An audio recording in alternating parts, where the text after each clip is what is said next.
If I want to rip her off because I define that as being good, and if you believe morality is relative, there's nothing wrong with me ripping her off.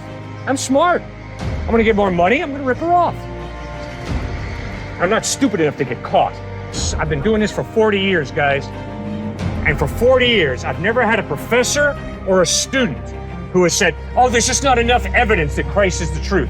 Never once have I had a student or professor say, here is the better option that is supported by better evidence. Not once. It's embarrassing. Just think about that, guys. That's embarrassing. In this discussion about the objectivity of morality, Cliffe is challenged by students who thinks that morality is all relatives and that everyone need to make up their own morals, but the issue is that that idea or conception has many problems in it. And Cliffe does the best demonstrating it. Let's dive into the video. If there is no God, all morality is relative, subjective. The only way there can be a moral objective truth, a moral absolute, is if there is some mind prior to the human mind who defines what is right and what is wrong. Otherwise, we define it and it's all relative. What's wrong with that being relative? It's not wrong with it being relative, but it totally contradicts your experience of life.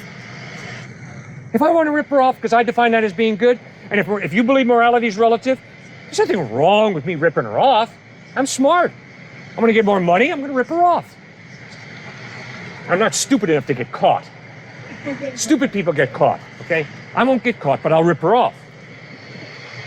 Go ahead. I guess I'm confused. I can't tell if you're saying that we do have relative experiences and thus we should like act accordingly morally, or if in doing so we're not following a moral objectivity, which we should be, because it's sort of selfish for me to act. No. All I'm saying is look at your experience of life. And I think your experience of life tells you that if I rip her off, not good. Really, really evil. If I abuse an innocent child, not good. Really warped. Really evil. If I go around slaughtering cats, because I love to do that, like the Nazis. Think about what the Nazis did. The Nazis taught their soldiers how to execute Jews by first giving them little puppies. And after they bonded with the puppies, they ordered them to break the puppies' necks. So they desensitized their consciences. And if there is no God, it's all relative, buddy. What many of these students do not understand by thinking that morality is relative is that it makes evil a relative factor and make it look like even the worst things that humans do as subjective choices. They are not really bad, but simply a different taste of choice from different people, which we all know deep inside ourselves that murder or abuse are not relatively bad but inherently bad in themselves. So if morality is subjective, no wrong is really wrong. But if morality is objective, then there are standards beyond us that make some actions objectively evil. Well, it's funny that you bring up Nazis, because in the Holocaust, Nazi officers sort of enforced Kantianism, and which sort of went along with moral objectivity, and which very closely mirrors like the Bible, and that we have these set of rules, these duties, like the 7, whatever, like don't steal, don't whatever. Right. Okay, I don't know all the, but when you have Kantian beliefs, it sort of gets a little muddled. Like I don't know if you've heard like common Kantian squabbling. Oh, ma'am, it's real simple. We are not out here saying agree with Immanuel Kant. We, Stuart and I, are out here saying the evidence is that God exists. The evidence is that Jesus Christ revealed God accurately. Don't take it from us.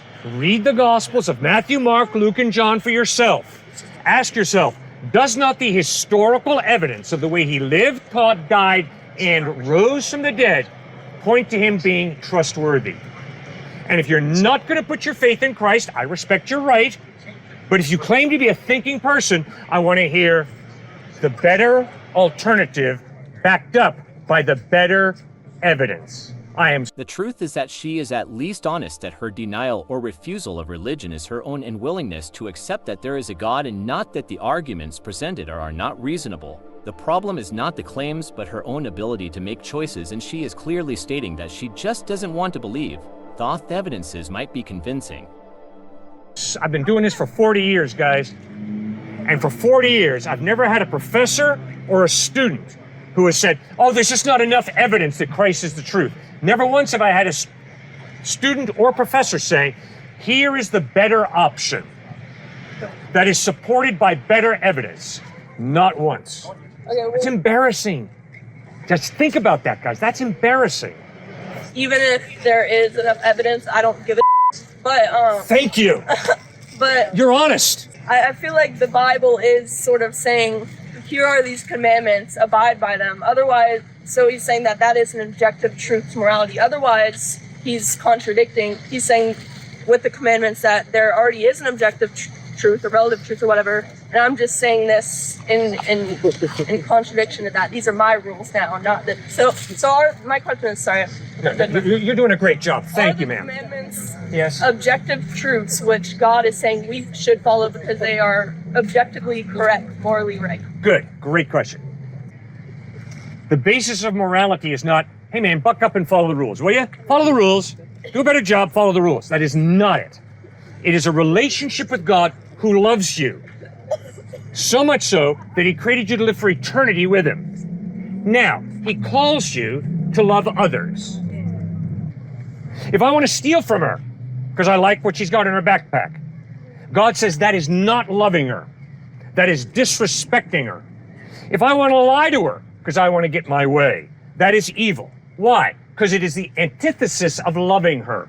To love her means to respect her enough to speak the truth to her, not to lie to her. So all the 10 commandments is specifically defining what it looks like for me to love her. Hey, I love you. Let's go have sex. Not love.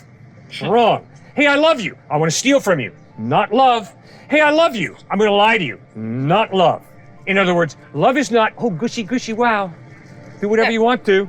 No. Love is, I want your well-being and I want her well-being. And if I lie to you, steal from you, or try and have sex with you, I'm an idiot who's using you.